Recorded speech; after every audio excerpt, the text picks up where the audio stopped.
Kriel in Mpumalanga province is now said to be the world's second biggest sulphur dioxide emissions hotspot in the world. That's according to new data from NASA satellites that was released this Monday morning.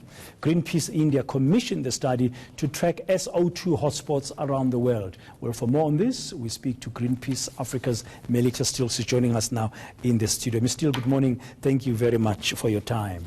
Morning, Dan. You have highlighted this issue of emissions for quite some time now. I have interviewed you several occasions in the past year on ENCA. Were you surprised by the outcome of this latest study? No, in fact, Greenpeace Africa was really sure that this would be the outcome. So the information that Mpumalanga is among the worst nitrogen dioxide pollution hotspots actually came to light last year.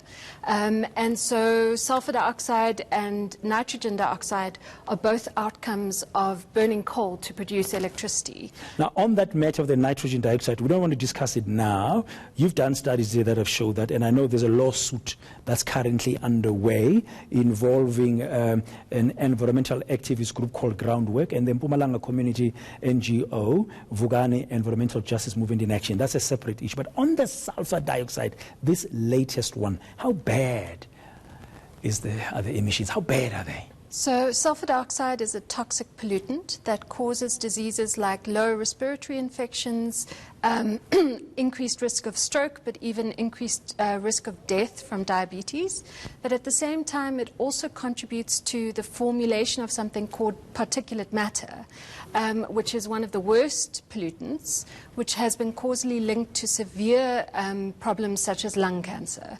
So these emissions of sulfur dioxide, not only is Kriel the second worst in the world, but it's also causing premature death and disease.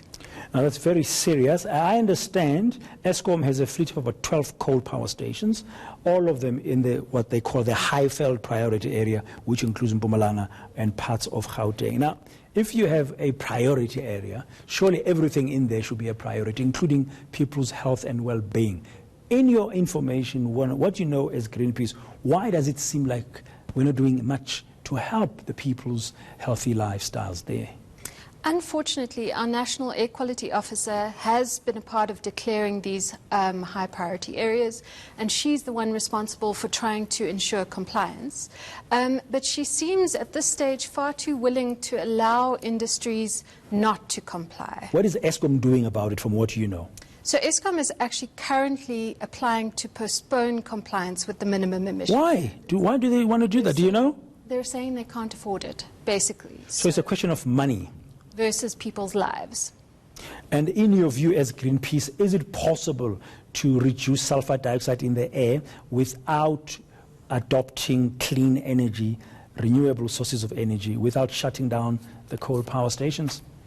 Well, Greenpeace's position is that the coal-fired power stations must comply with these relatively weak minimum emission standards put in place to protect people's health. And if they can't, then they need to be decommissioned at an earlier rate. So in the meantime, your view is that Eskom must spend the money in order to protect people's health? Yes, so Eskom should be either complying or decommissioning, and should also be looking to shift towards renewable energy. So at this stage, we're facing prospects of premature deaths that could be caused by these SO2 standards.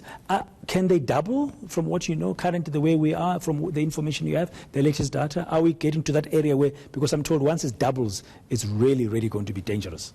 So the sulfur dioxide emissions are really serious, which is why we're the second worst emission hotspot in the world. In terms of the doubling, it's the Minister of the Department of Environment, Forestry and Fisheries. She's considering weakening our limits for sulfur dioxide. So on the one hand, we're second worst in the world. And on the other hand, the department that's supposed to be protecting us is saying, okay, well, we'll weaken the limits. Is it because they don't believe the data, or why? I mean, you don't speak for them, but from your information as you interact in this environmental space, why would they want to weaken them? So from what Greenpeace Africa can see is it's sustained lobbying from our two biggest emitters in South Africa, which are Sasol and Eskom. And both of them are trying to postpone complying with the minimum emission standards, and they're both saying that they can't comply with the SO2 limits. So we'll have to speak to Eskom and Sasol as well, and the department, to find out how do they respond to this shocking report that's continue to endanger or harm the health and well-being of thousands of people who live in and around Mpumalanga and parts of Gauteng. Thank you very much, Melita. That's Melita Steele from Greenpeace Africa. Now,